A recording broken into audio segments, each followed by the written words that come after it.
मैं हर्षा एक बार फिर आप सभी का स्वागत करती हूँ। कहानियाँ सुनी अनसुनी की श्रृंखला में देवराज इंद्र और धर्मात्मा तोते की यह कथा सुना है महाभारत काल से ली गई है।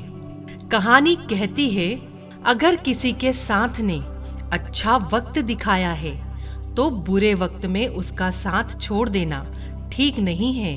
एक शिकारी ने शिकार पर तीर चलाया। तीर पर सबसे खतरनाक जहर लगा हुआ था, पर निशाना चूक गया और तीर हिरण की जगह एक फले फूले पेड़ में जा लगा। पेड़ में जहर फैला, वह सूखने लगा। उस पर रहने वाले सभी पक्षी एक एक कर उसे छोड़ गए। पेड़ के कोटर में एक धर्मात्मा तोता बहुत बरसों से रहा करता था। तोता पेड़ छोड़कर कहीं नहीं गया, बल्कि अब तो वह ज्यादातर समय पेड़ पर ही रहता। दाना पानी न मिलने से तोता भी सूखकर काटा हुआ जा रहा था। बात देवराज इंद्र तक पहुंची। मरते वृक्ष के लिए, अपने प्राण दे रहे तोते को देखने के लिए इंद्र स्वयं वहां आए। धर्मात्मा तोते ने उन्हें पहली नजर में ही पहचान लिया। इंद्र ने कहा, देखो भाई, इस पेड़ पर ना पत्ते हैं, ना फूल है, ना फल। अब इसके दोबारा हरे होने की कौन कहे? बचने की भी कोई उम्मीद नहीं है। जंगल में कई ऐसे पेड़ हैं जिनके बड़े बड़े कोटर पत्तों से ढके हैं। पेड़ फल फूल से भी लदे हैं। वहां से सरोवर भी पास है। तुम इस पेड़ पर क्या कर रहे हो?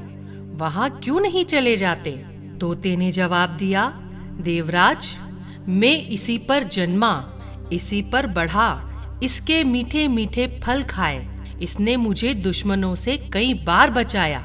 इसके साथ मैंने सुख भोगे हैं। आज इस पर बुरा वक्त आया तो मैं अपने सुख के लिए इसे त्याग दूं?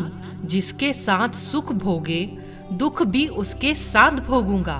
मुझे इसमें आनंद है। आप देवता होकर भी मुझे ऐसी बुरी सलाह क्यों दे रहे हैं? यह कहकर तोते ने तो जैसे इंद्र की बोलती ही बंद कर दी। तोते की दो टुक बात सुनकर इंद्र प्रसन्न हुए। बोले, मैं तुमसे प्रसन्न हूँ, कोई वर मांग लो। तोता बोला, मेरे इस प्यारे पेड़ को पहले की तरह ही हरा भरा कर दीजिए। देवराज ने पेड़ को न सिर्फ अमृत से सींच दिया, बल्कि उस पर अमृत बरसाया भी। पेड़ में कई कोपले फूटी और वह पहले की तरह हरा भरा हो गया। उसमें खूब फल भी लग गए। इंद्र तो वरदान देकर अंतर ध्यान हो गए। उसके पश्चात तोता अपने अंतिम समय तक उस पेड़ पर खुशी खुशी रहा और मरने के बाद देवलोक को चला गया।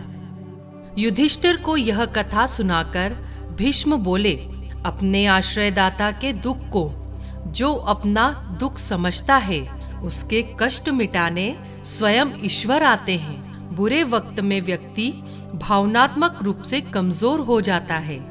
जो उस समय उसका साथ देता है, उसके लिए वह अपने प्राणों की बाजी लगा देता है। किसी के सुख के साथी बनो ना बनो, दुख के साथी जरूर बनो। यही धर्म नीति है और कूटनीति भी। जो प्राप्त है वही पर्याप्त है। निश्चित ही आपको हमारी यह कहानी पसंद आई होगी, तो हमारी कहानी को लाइक एवं शेयर जरूर करें। और इसी तरह की और भी प्रेरणादायक कहानियां सुनने के लिए हमारी चैनल को सब्सक्राइब करना ना भूलें। तो मिलते हैं अगली कहानी में। तब तक के लिए मैं हर्षा आपसे विदा लेती हूँ।